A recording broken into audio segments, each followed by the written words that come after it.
بسم الله الرحمن الرحيم والصلاة والسلام على أشرف المرسلين. Salam alaikum, bonjour tout le monde. Aujourd'hui, on va voir ensemble des exercices avec solution في module théorie de signal, sachant que ces exercices ont été proposés comme des micro-interrogations. On va commencer par l'exercice numéro 1, sachant que dans ces exercices, vous allez travailler avec les formules suivantes. Vous avez la formule pour calculer l'énergie totale est égale à l'intégrale de moins l'infini à plus l'infini de notre signal f de t élevé au carré en valeur absolue dt. Pour la puissance moyenne, donc c'est la limite de 1 sur grand T quand t tend vers l'infini, une intégrale entre moins t sur 2 et t sur 2 de f de t élevé au carré en valeur absolue dt. Maintenant, pour la formule de la puissance pour un signal périodique, on va utiliser la formule suivante. Donc, est égal à 1 sur t, l'intégrale entre t0 et grand T, la période plus t0, de la valeur absolue de f de t élevé au carré dt. On passe maintenant de l'exercice. Dans cet exercice, et on va commencer par l'exercice numéro 1. Dans cet exercice, on vous demande de déterminer les valeurs de l'énergie totale et de la puissance totale moyenne du signal suivant. Vous avez y de t qui est égal à 5 exponentielle moins 0,5 par la valeur absolue de t moins 2. Sachant que t est compris entre moins l'infini et plus l'infini. D'accord? Dans cet exercice, on vous demande la valeur de l'énergie totale et la puissance moyenne totale de notre signal y de t. On passe l'exercice numéro 2. Dans cet exercice, on vous demande de trouver les coefficients de Fourier du signal y de t qui est égal à 2 plus 3 cosinus au carré de pi f moins 5 sinus 8 pi f. Sachant pour cet exercice, vous avez besoin de connaître que pour la série de Fourier, un signal x de t, on peut le mettre la forme a0 sur 2, plus la somme commençant de n égale à 1 jusqu'à l'infini, des coefficients a n multipliés par cosinus n oméga 0 t, plus Bn sinus n oméga 0 t, sachant qu'on doit utiliser la formule suivante pour calculer An.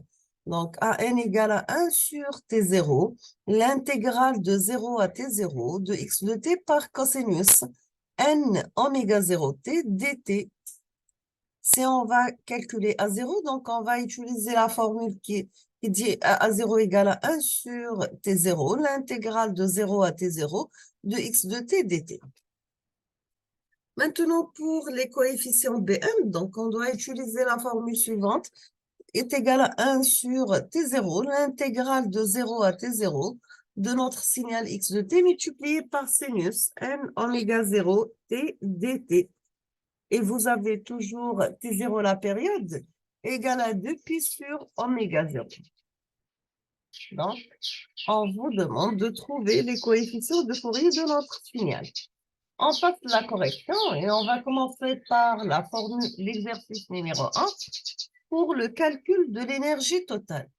Donc, nous avons y de t qui est égal à 5 exponentielle moins 0,5 par la valeur absolue de t moins 2 pour t compris entre moins l'infini et plus l'infini. La formule utilisée pour le calcul d'énergie égale à l'intégrale entre moins l'infini à plus l'infini de y de t élevé au carré dt. On va remplacer y de t par sa valeur, donc on aura un intégral entre moins l'infini à plus l'infini de 5 par exponentielle moins 0,5 par t au t moins 2, le tout au carré dt. On va sortir 5 élevé au carré qui est égal à 25 de l'intégrale. Ça reste l'intégrale de exponentielle moins t moins 2 élevé au carré dt. Toujours 25 pour nous, c'est une constante. On va diviser notre intégrale en deux parce que nous avons t moins 2 égale à 0. Donc, la valeur qui sépare les deux intervalles, c'est 2. On va calculer un intégral entre moins l'infini et 2 de exponentielle. Donc, dans cette partie, nous avons l'exponentielle pour t négatif. Donc, ça sera plus t moins 2 t dt, plus 25 l'intégrale de 2 à plus l'infini, de exponentielle moins t plus 2 dt. On va remplacer les bornes d'intégrale. Donc, on aura pour nous, exponentielle moins 2, c'est une constante. On peut le sortir de l'intégrale. Ça reste 25 exponentielle moins 2t exponentielle t entre moins l'infini et 2 moins 25 exponentielle plus t par exponentielle moins t entre 2 et l'infini. Donc, est égal à 25 multiplié par exponentielle moins 2, pour nous, c'est une constante. Donc, ça reste exponentielle plus 2. Si on va remplacer les bornes d'intégrale, moins exponentielle moins l'infini, moins exponentielle plus 2 par exponentielle moins l'infini, moins exponentielle moins 2.